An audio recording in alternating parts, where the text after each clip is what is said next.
Hello friends, तो आज की इस वीडियो में हम देखेंगे CSS फ्लैक्स बॉक्स लेआउट। ये क्या होता है?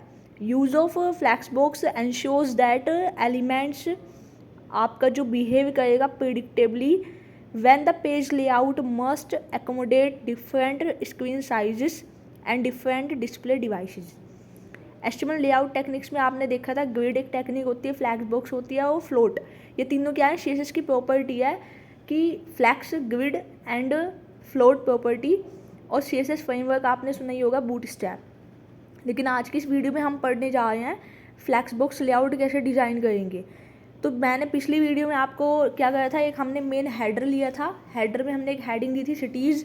उसके बाद हमने एक सेक्शन लिया था, सेक्शन के अंदर हमने एक साइड बार बनाया था जिसमें हमने नेविगेशन लिंक्स डाले थे और राइट साइड में हमने कंटेंट डाला था और लास्ट में हमने एक फुटर बनाया था।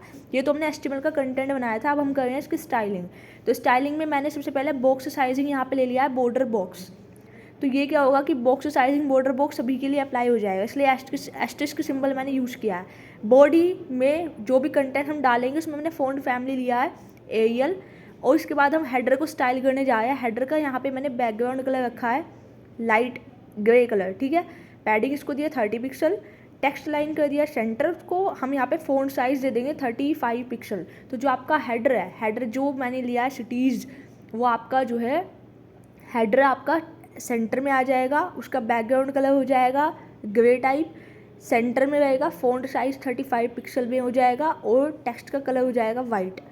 अब हम यहाँ पे क्या करेंगे, जो हमने कंटेनर बनाया था, कंटेनर फॉर फ्लैक्स बॉक्सेस, अब हम बनाने जा रहे हैं फ्लैक्स बॉक्सेस के लिए कंटेनर। तो इसको बनाने के लिए हम क्या करेंगे, कुल मिला के हम अपना सेक्शन वाला पोर्शन यहाँ पे उसके लिए CSS लिखने जा रहे हैं, ठीक है। सेक्शन वाले पोर्शन के लिए तो यहाँ पे हमने डिस्प्ले क्या, यहाँ पे हम प्रॉपर्टी यूज़ कर रहे हैं। डिस्प्ले में हम ले रहे हैं वेबकिट फ्लैक्स। और यहाँ पे डिस्प्ले में अगर आपने वेबकिट फ्लैक्स लिया है तो डिस्प्ले में मैंने यहाँ पे लिया है फ्लैक्स। फ्लैक्स का मीनिंग क्या होता है ये आपको आउटपुट देखने से पता लगेगा, ठीक है। अब हमने इसमें नेक्स्ट हम करेंगे स्टाइल करेंगे, किसके लिए? Style the navigation link. जो भी आपने नेविगेशन लिंक बनाया, अनऑर्डर्ड लिस्ट बनाई थी, लिस्ट के अंदर कुछ आइटम्स डाले थे, जैसे कि आपने डाला था सिटीज़ के नेम, लंदन, टोक्यो, जापान, इस तरीके से। तो हम यहाँ पे सबसे पहले नए बार के लिए यहाँ पे CSS लिखने जा रहे हैं। तो नए बार के लिए मैंने यहाँ पे यूज़ किया है वेबकिट फ्लैक्स। वेबकिट फ्लैक्स में हम क्या वैल्यू देंगे, यहाँ पे हम दे देंगे 1। इसी तरीके से अगर वेबकिट फ्लैक्स लिया है उसी तरीके से हम यहाँ पे लेंगे MS फ्लैक्स में भी वैल्यू हम 1 दे देंगे।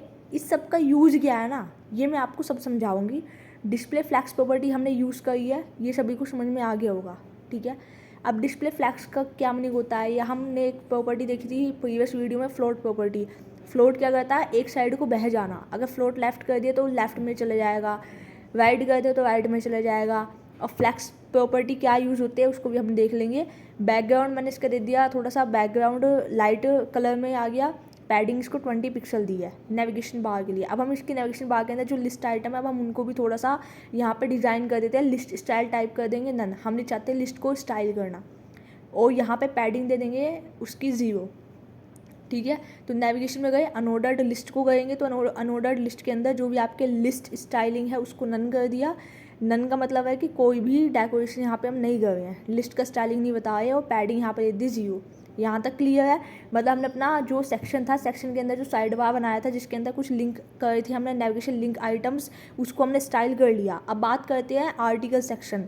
तो सेक्शन के अंदर जो आपने आर्टिकल डाला था, अब हम उसी स्टाइलिंग भी करेंगे। तो आर्टिकल सेक्शन को यहाँ पे स्टाइल करने के लिए हम कुछ CSS लिखने जा रहे हैं। सबसे पहले यहाँ पे ले लेते हैं वेबकिट डैश फ्लैक्स। तो यहाँ पे भी इसको हम एक वैल्यू देंगे, तो मैंने यहाँ पे इसको दे दिया 3।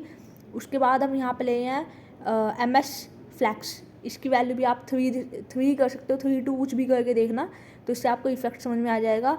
और अब हम यहाँ पे फ्लैक्स में भी वैल्यू 3 ले लिया है, ठीक है। अब इसके बाद इसका बैकग्राउंड कलर भी दे देते हैं। तो बैकग्राउंड कलर इसको कुछ भी आप दे सकते हो।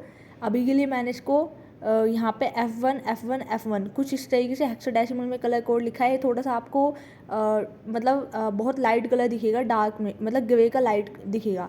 और पैडिंग हमने इसको यहाँ पर दे दिया है 10 पिक्सल। तो यहाँ पे आपका आर्टिकल डिज़ाइन हो गया। बात करते हैं फुटर की। आपने हेडर डिज़ाइन किया, सेक्शन में आपने साइड बार मतलब नेविगेशन को पहले आपने डिज़ाइन किया, फिर उसके अंदर जो लिस्ट आइटम थे उसको आपने डिज़ाइन किया, इसके बाद आपने आर्टिकल को जो राइट हैंड साइड में था सेक्शन के अंदर आपने इसको डिज़ाइन कर लिया। अब हम फुटर को डिज़ाइन करने जाए तो फुटर का सबसे पहले हम बैकग्राउंड कलर देंगे। तो फुटर का बैकग्राउंड कलर मैंने यहाँ पर दे दिया है, ठीक है, ग्रे के कॉम्बिनेशन में लेके चल रही है। इसको पैडिंग दे देते हैं, पैडिंग हमने यहाँ पे 10 पिक्सल दिया। इसका टेक्स्ट लाइन हम सेंटर कर देंगे कि जो फुटर का टेक्स्ट है वो आपका सेंटर में दिखे। और इसके अलावा आप कलर का जो टेक्स्ट कलर है वो आप दे देंगे यहाँ पे वाइट। अब फुटर हो गया। अब बात करते हैं इसको रेस्पॉन्सिव बनाने के लिए। तो जब भी CSS में अगर आप विदाउट यूजिंग एनी फ्रेमवर्क अगर आप किसी भी पेज को रेस्पॉन्सिव बनाना चाहते हो तो उसके लिए हमें लिखनी पड़ती है मीडिया क्वेरी। तो मीडिया क्वेरी हम लगाएंगे तो यहाँ पे मैक्स विड्थ पे लगा रहे हैं 600 पिक्सल। तो हम यहाँ पे लिख देते हैं रेस्पॉन्सिवनेस के लिए मीडिया क्वेरी स्टार्ट करते हैं। और मीडिया क्वेरी हम लगाएंगे किस पे, तो जो हमारा सेक्शन वाला पोर्शन है हम उस पर मीडिया क्वेरी लगाएंगे। तो यहाँ पे हम मीडिया क्वेरी लगा रहे हैं सेक्शन के ऊपर, और यहाँ पे हम सेक्शन में क्या किस चीज़ के ऊपर लगानी है, हम सेक्शन में क्या करना चाह रहे हैं वो थोड़ा सा बस आपको देखना है, ठीक है। तो हमने यहाँ पे मीडिया क्वेरी लगाई है मैक्स विड्थ 600 पिक्सल, और यहाँ पे सेक्शन पे लगाए। तो सेक्शन में हम क्या क्या प्रॉपर्टी यूज़ करेंगे, तो सबसे पहले मैंने यहाँ पे लिखा है वेबकिट फ्लैक्स। तो वेबकिट फ्लैक्स में यहाँ पे कुछ हम वैल्यू देंगे, ठीक है। तो मैंने यहाँ पे दिया है वेबकिट फ्लैक्स डायरेक्शन में कॉलम, कि वो कॉलम की फॉर्म में आ जाएंगे, ठीक है। जो आपके सेक्शन में 2 पार्ट्स में आपने डिवाइड किया था, नेविगेशन लिंक एंड आर्टिकल, तो वो कॉलम की शेप ले लेंगे। और फिर है यहाँ पे फ्लैक्स डायरेक्शन कॉलम, ठीक है। तो वो फ्लैक्स होंगे कॉलम के वे में, समझ गए। फ्लैक्स होने का जो उनका डायरेक्शन है वो हमने कॉलम दे दिया। तो हमने मीडिया क्वेरी लगा दी। अब हम जाते अपने ब्राउज़र पे और चेक करते हैं। तो ये देखिए ये आपका आ गया। अब मैंने इसको थोड़ा सा ना कलर इसको चेंज कर देती हूँ सो डैट आपको समझ में आ जाए। सबसे पहले ना हम हेडर का कलर चेंज करेंगे। तो चलते हैं अपने हेडर पे जहाँ हमने ये स्टाइलिंग करी है, हेडर में बैकग्राउंड कलर रेड कर देते हैं, ठीक है। फिर वापस ब्राउज़र पे जाएंगे, वो देखेंगे कि आपका हेडर चेंज हुआ कि नहीं। तो आपका यहाँ पे हेडर चेंज हो गया। अब बात करते हैं इसी तरीके से फुटर की। फुटर को हम दे देते हैं ब्लैक कलर, तो फुटर को ब्लैक कलर दे देंगे और वापस फिर से चेक करेंगे, फुटर आपका ब्लैक कलर का दिखेगा डार्क ब्लैक में, ठीक है। तो ये आपका फुटर आ गया। अब लेफ़्ट और राइट की बात करते हैं। जो आपने सेक्शन को 2 पार्ट्स में डिवाइड किया था, आर्टिकल एंड, सबसे पहले हम आर्टिकल का ही कलर यहाँ पे चेंज कर देंगे, ग्रीन येलो दे देंगे इसको, ठीक है। और वापस ब्राउज़र पे चेक करेंगे तो जो आपका सेक्शन में राइट हैंड साइड है आर्टिकल वाला वो आपका ग्रीन येलो कलर की शेप में आ गया। अब लेफ़्ट वाला जो आपका पोर्शन है, इसको जो नेविगेशन आइटम्स यहाँ पे हमने बनाए हैं इसमें हम कलर दे देंगे, बैकग्राउंड कलर इसको स्काई ब्लू। और इस तरीके से आपका फ्लैक्स बॉक्स प्रॉपर्टी का यूज़ हुआ है। तो डिस्प्ले फ्लैक्स का मीनिंग आप समझ गए होंगे, ठीक है। जैसे हम किसी को कहते हैं फ्लैक्सिबल इन नेचर है।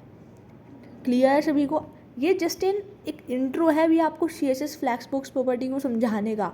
जब आप इसको धीरे धीरे खुद से इम्प्लीमेंट करोगे, प्रैक्टिस करोगे मोर एंड मोर, तो आप इसको ईजिली समझ पाओगे। ग्रिड फ्लैक्स बॉक्स बिल्कुल सिमिलर होते हैं, ठीक है। फ्लोर प्रॉपर्टी आपको समझ में आ गई है और आपको यही काम करना है बस।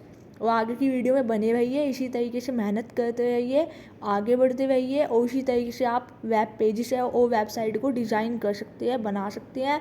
मैंने इसको मीडिया क्वेरी जो लगाई थी उसको भी हमने यहाँ पे देख लिया है कि किस तरीके से काम कर रही है। तो आई होप कि आपको चीज़ें समझ में आ रही होगी, और अगर नहीं भी समझ में आ रही है तो आप कमेंट सेक्शन में मुझे बता सकते हैं। Like share and subscribe to my YouTube channel genius Deepanshi, and have a great day. Do work hard and get success. One day you will achieve what you want in your life, but be consistent is a path to achieve something bigger in your life. Have a great day. Thank you so much.